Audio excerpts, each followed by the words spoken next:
Efectivamente, es un placer darle la bienvenida a Andrés Ojeda, abogado, docente en Derecho Penal. Con él vamos a procurar interpretar desde el ángulo de las leyes algunos de los hechos más recientes que hacen al panorama policial, pero también a otras áreas que lo involucran. Doctor Ojeda, ¿cómo le va? Cristian, ¿cómo estás? ¿Cómo anda? ¿Bien? Agradecido por la invitación y bueno, por este nuevo espacio que se abre en tiempos donde quizá se explica un poco más. Hoy estamos viendo a la Suprema Corte de Justicia mucho más explicativa de las cosas que van pasando. Sale el presidente de la Corte a explicar a veces algunos casos. Desde la Fiscalía ya de un tiempo a esta parte se está explicando mucho más. Y yo creo que está bueno que se explique más porque de esa manera quizá la gente no se deje de indignar por lo que ve, ojo, pero por lo menos entienda más por qué se indigna. Sí, bueno, a partir de algunos hechos recientes, caso el caballero que fue asaltado en plena calle, y las cámaras tomaron a los delincuentes allí cerca de la zona de Ciudad Vieja. Bueno, a partir de ahí un poco sí, cambió la idea y es un poco la justicia tratando de mejorar el vínculo con la gente de a pie para procurar entender esto. Y de hecho, este espacio tiene esa naturaleza. Opinamos todos permanentemente, pero está bueno tener fundamento. Vamos a hacer un repaso de hechos de la pasada semana, de estos días, en realidad. Comenzando con lo que ocurrió en el barrio Fraternidad el pasado martes, cuando un comerciante de 71 años dio muerte a dos ladrones que lo asaltaban una vez más, porque ya era, como dijo el fiscal su día, ya era como el cajero automático del barrio, ese comercio, ¿no? Y entraban con un arma, como si fuera una tarjeta de débito, a buscar dinero. Bueno, finalmente se consideró la legítima defensa en el caso de este comerciante. Fíjate, solo la semana pasada hay varios casos de legítima defensa y no siempre se resuelven igual. Por eso es que lo trajimos un poco a colación. En este caso quizás se recibió parecido a lo que la gente desde en su casa, mirando la tele, hubiera querido que se solucione. Pero no siempre se resuelven así. Yo te diría que hoy, estadísticamente, un 50% de los casos en los que se puede ver una legítima defensa se da, porque los elementos de la legítima defensa, que son tres, no siempre se interpretan de la misma manera, digamos. ¿Qué quiero decir con esto? En este caso uno tiene el valor vida o integridad física atacado o vulnerado o amenazado por parte de la rapiña, y también está mezclada la propiedad. En los casos en que tenemos la vida y la integridad física está bastante más claro que, bueno, que puede operar legítima defensa. Pero con la propiedad nos metemos en un lío. Esto quizá lo profundicemos en siguientes entregas del asunto porque es donde está el lío más grande, en el tema de propiedad. Fíjese que en este caso uno de los asaltantes estaba físicamente delante de él y un poco lo amenazaba. El otro estaba un poco más al costado y el tema se pone un poco más vidrioso. Salió en una entrevista grande en el diario El País el domingo diciendo justamente los padres de él que él no era un delincuente, que él no era, que estaba ahí, bueno, que era una vez, que no pasaba. Si otro fiscal hubiera querido de repente tomar una legítima defensa para uno de ellos y para el otro no, claro, lo procesa ya se por complica, homicidio. ya se complica y entonces el asunto ya es radicalmente distinto. Por eso es que a veces, si bien las leyes parecen ser claras de alguna manera, al momento de interpretar tenemos que ver cómo es la estadística de interpretación y cómo es la jurisprudencia. En este caso yo te diría que legítima defensa, en casos que a priori parecen ser claros, cuando se van a interpretar no son tan claros. En bueno, tuvimos una interpretación igual, parte de fiscalía, de judicial y quizá también de la opinión pública. Pero ¿qué hubiera pasado si hubiera sido procesado por uno de los homicidios? Tendríamos una condena social. Una condena social enorme. Y el juez tiene la obligación de fallar sin tomar en cuenta esa condena social. Tiene que aplicar derecho. Y esto pasa con este asunto y con otros tantos. Yo creo que la legítima defensa hoy es emblema de ese lío, de esa discusión que la gente a veces ve un fallo judicial y no entiende. En este caso coincidió y todos contentos. Está bien. Pero en muchos no coincide. Acordate del óptico, sí, por poner un ejemplo emblemático, ¿no? Doctor, y en ese caso, ¿se considera también la reincidencia, no de las víctimas ahora puntualmente, sino de la cantidad de veces que había sido asaltado en un corto plazo ese comercio? Como diciendo, bueno, iba a ocurrir tarde o temprano, o eso ayuda a la hora de dirimir ese fallo. Sí, en realidad se debería considerar, lo que se considera es el ánimo de defenderse. Si la persona está atacada o se siente atacada, tiene ese derecho a defenderse. Hay que tomar en cuenta que, por ejemplo, ese argumento de la reiteración se usa bastante, o se ha escrito bastante con referencia, por ejemplo, a la violencia de género. Se dice a veces que una mujer que de repente genera un homicidio contra su pareja para defenderse de algo que le ocurría periódicamente, se está defendiendo a pesar de que sabía de antemano que ese episodio de violencia se iba a dar, porque no había otros medios hábiles para que lo pudiera hacer. Léase, ha denunciado muchas veces, ¿verdad? Nunca tuvo grandes respuestas por parte de las autoridades policiales o demás, y un día, cansada de que la golpeen, eso es un ejemplo polémico, pero para que se entienda cuánto pesa el hecho de que la conducta sea reiterada. Y un día llega su marido a su casa, y ella, bueno, previendo que le van a golpear, llega alcoholizado, y ya antes que la golpee, lo apuñala. Es lo que se llama homicidio liberatorio. Y esos casos han sido valorados muchas veces como legítima defensa. Doctor, ¿y la justicia considera cómo va a ser el día después? Es decir, porque, bien, decide no procesarlo, se ampara en la legítima defensa. Ese hombre tiene que volver a reinsertarse en su comunidad, en su barrio. En ese sentido, ¿se dispone alguna medida? Es que de hecho esas medidas corresponden al Ministerio del Interior y a la autoridad policial. En lo que tiene que ver con lo judicial está la decisión de no procesar, dejar en libertad y archivar el asunto. Ahora, es el Ministerio del Interior el responsable de darle seguridad a esas personas. De hecho, vimos un poco en la información siguiente que ha habido estos días, que lo amenazan, le tiran piedras, ha tenido que cerrar el comercio de al lado también tuvo que cerrar, porque están constantemente amenazados. Y aparte, hay que tener cuidado con los mensajes en esto, porque también la justicia decide no procesar, pero tampoco es que cada comerciante que de repente es víctima de algún tipo de robo o rapiña tiene carta blanca para hacer justicia por propia mano, que es un poco la contracara de la legítima defensa, ¿no? Sí.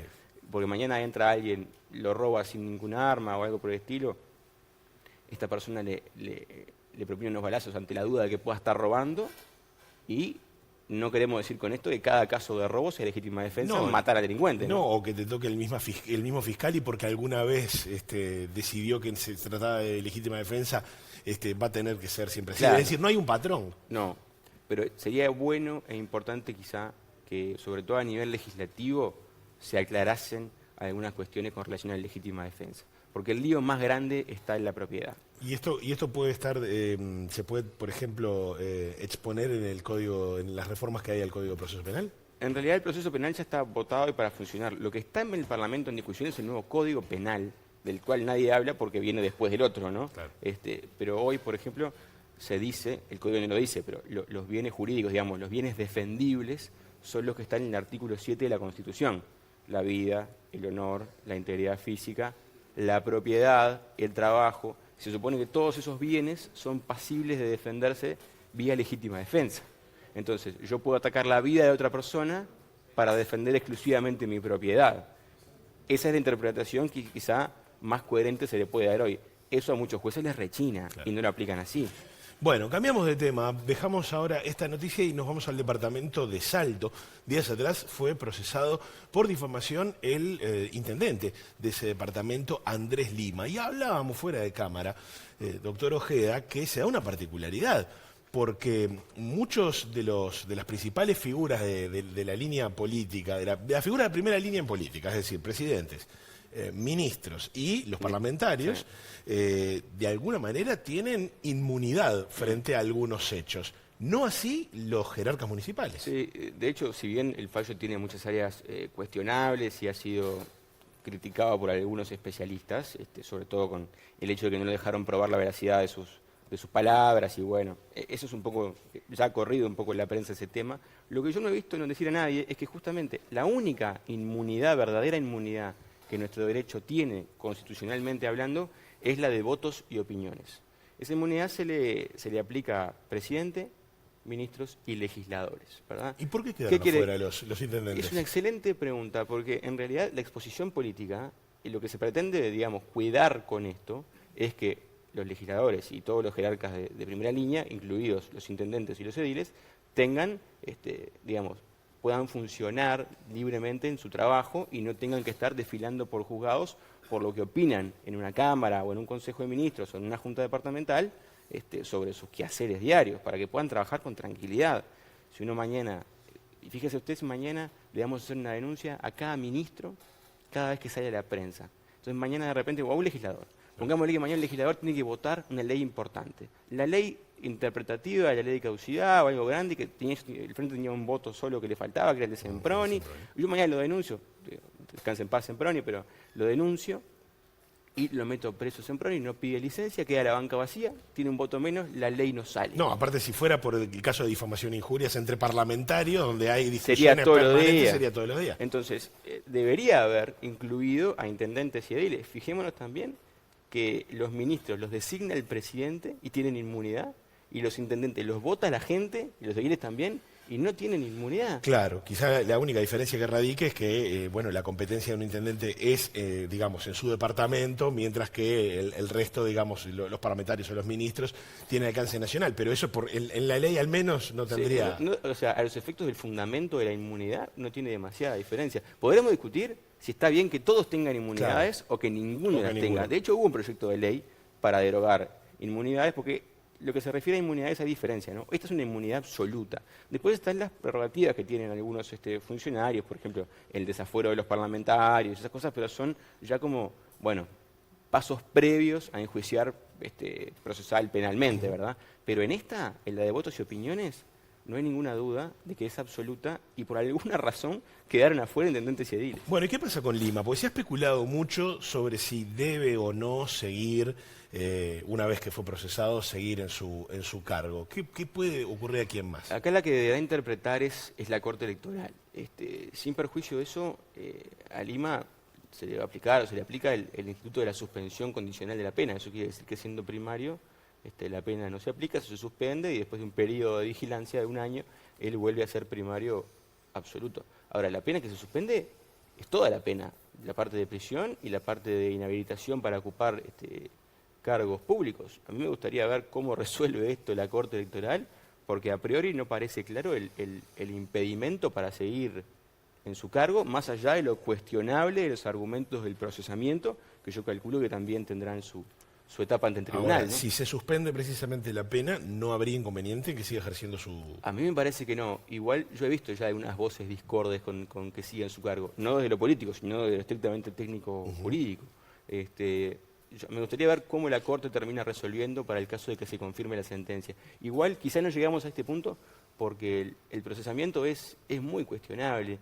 Yo creo que él tiene que tener la chance de probar la veracidad de sus afirmaciones. Él con eso elimina el delito, porque lo que le dijo la justicia en su momento fue que, como él no podía politizar lo que estaba diciendo en la medida de decir, bueno, yo hago caudal político de una difamación, entonces la justicia no se mete en lo político, razón por la cual no lo deja probar las afirmaciones que hizo. Él dijo que algunos ediles adulteraban boletas de Sí. vales de nafta para recordar en qué estamos, ¿no? Entonces, esa... Sí, con nombre y Sí. apellido, sí, efectivamente. Naturalmente, con soledad. nombre y apellido.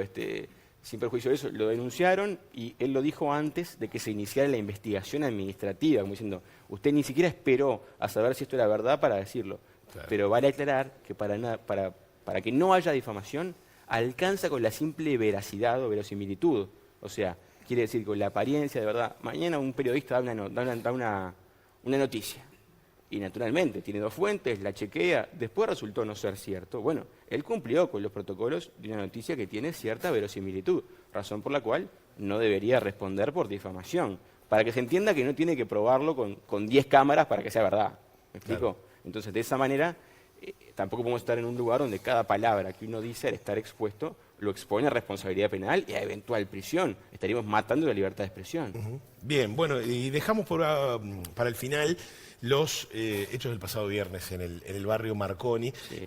en el cual, Andrés, podemos abordarlo desde múltiples lugares. Sí. A mí me parece interesante, de hecho se comió la agenda de estos días, ¿no? Porque todos vimos algo que no es común de ver en Uruguay, quizás es común de ver en otras áreas de la región o de Sudamérica.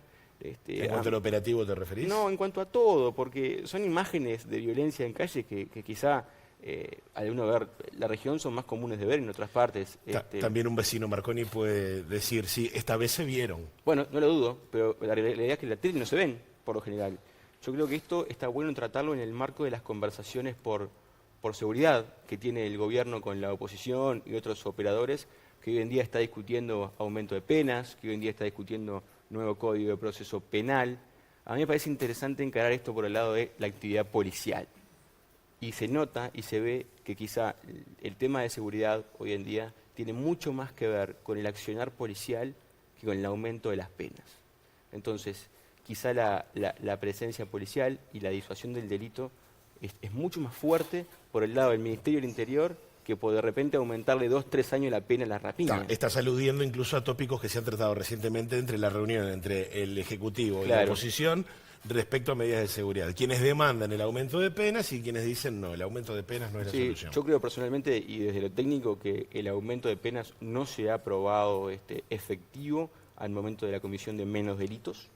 Eso es un hecho estadístico hasta ahora. ¿Y si la presencia policial como elemento de disuasorio? Es que la realidad es que tiene que no ser negocio cometer un delito. Entonces, hoy, si el mayor porcentaje de los delitos que se cometen, digamos, no se atrapa a nadie para indagar, hay una rapiña en la calle, la mayoría de esas personas que rapiñan no son detenidas por un agente policial, ¿verdad? Eso para empezar. Entonces, si muchos más fueran detenidos, quizá lo pensarían 2 veces por el grado de exposición que tienen a un castigo.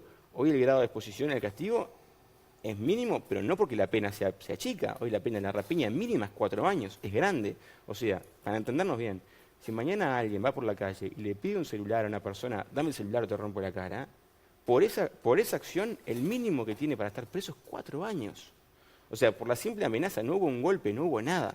Entonces, mañana le pide a una chica cualquiera un celular, dame o te rompo toda, no sé qué, le da el teléfono, lo para un policía en la esquina, lo procesan por rapiña y se lleva por lo menos 4 años de penitenciaría. Claro, pero en los hechos, en el imaginario, no está instalado esa posibilidad. Bueno, pero los que pasan por el juzgado, la mayoría no salen del juzgado, sino que van derecho para un centro carcelario. Eso de la puerta giratoria del juzgado, a mi juicio y por lo que yo veo, es bastante leyenda, soy sincero. Pero sí es una realidad que hay que detener a las personas que cometen los delitos. Y es ahí donde tenemos que cargar las baterías, no necesariamente en el aumento de penas. Sumamente gráfico y esclarecedor el aporte del doctor Andrés Ojeda. Le pido simplemente un titular antes de irnos a la pausa. El fiscal de Corte, Jorge Díaz, habló de que el tiempo de la feria judicial de Uruguay es excesivo, los 60 días. De acá no dicen que no, dicen que en el mundo ya no corre ese tiempo para ningún país. ¿Qué opina rápidamente Ojeda? Sí, de hecho hay una conferencia de prensa de los magistrados ahora dentro de un rato en alusión directa a las palabras de Jorge Díaz. Yo le digo lo que los clientes me dicen a mí es que las ferias son excesivas y digamos, se molestan a veces porque sus expedientes estén parados, por decirlo en forma gráfica, durante casi 40 días de diciembre a febrero. Más vacaciones de turismo. Más las 15 de julio, más la semana de turismo. Yo creo que estaría muy bueno que el Poder Judicial lo reviera eso a tiempos del siglo XXI. Porque, ojo, yo no digo, los juzgados trabajan igual en ese tiempo, no es que cierran. Lo que hacen es cerrar su atención al público y el movimiento de los expedientes se detiene. Pero hay un trabajo interno. O sea, usted dice que dejar de funcionar a tiempo Uruguay y empezar a funcionar a tiempo... evaluarlo, porque esto tiene muchísimos años funcionando así y yo no sé cuándo fue la última vez que se sentaron a decir, mire, hoy, en el año 2016, ¿necesitamos todo este tiempo de feria judicial? Quizá que el Poder Judicial diga, bueno, yo me siento a evaluarlo para hoy y no funcionó por inercia, sería un buen mensaje. A mí me gusta esta faceta de Jorge Díaz, a veces que es un poco provocadora. Sí. Bueno, ha propiciado unos cuantos debates públicos. Es interesante la figura de provocar algunos debates, por lo menos que si se mantiene en la feria, que se discuta. Bien. Andrés Ojeda ha estado en Buen Día Uruguay. Nos reencontramos en los próximos días para seguir charlando estos temas de actualidad. Un placer. Bueno, muchas gracias. Y el saludo también a los compañeros de Telenoche que también tuvieron la buena idea de en algún momento contar con el testimonio de Andrés y bueno, de ahí también nos retroalimentamos todos. Aprovecho para agradecerle a Matías Garay, que fue un poco el precursor de todo esto, y nuestro productor. Y a Claudio Romanov, que fue en realidad el precursor principal de toda esta cuestión de meter estos temas judiciales, penales, jurídicos en la agenda. Y que cada vez la gente demanda más también conocer sobre ello. Gracias Andrés, a ustedes.